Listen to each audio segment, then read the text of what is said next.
कुछ दिन में जइबै भातार भिर चल। जहाँ जहाँ के तोर छौड़ी सामान हो पटल वहाँ डाल के बिकल। टप टप पानी छोड़ो हो तोरो नल वहाँ डाल के बिकल। डाल के बिकल, वहाँ डाल के बिकल।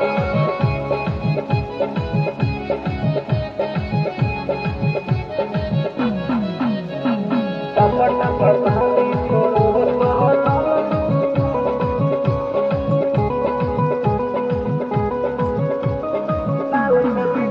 अरे चोलियों के साइज दिने दिने बढ़ल जाए, बता दे रे थोड़ा ठीक करे के उपाय। अच्छा बताबो हम हे जे कहबोगे छोड़ी नहीं कुतिया गलत।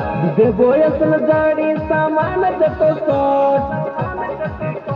बना दे रे छोड़ा फिर से नया मॉडल। जहाँ जहाँ के तोर छौड़ी सामान हो पटल वहाँ डाल के बिकल। टप टप पानी छोड़ो हो तोर नल वहाँ डाल के बिकल। डाल के बिकल, वहाँ डाल के बिकल।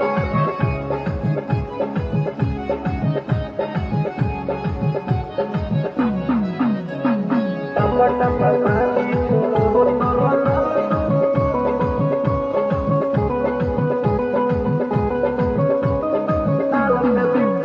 कि कहियो तोरा राती मिले नया रंग, पारस में रंजन कइल।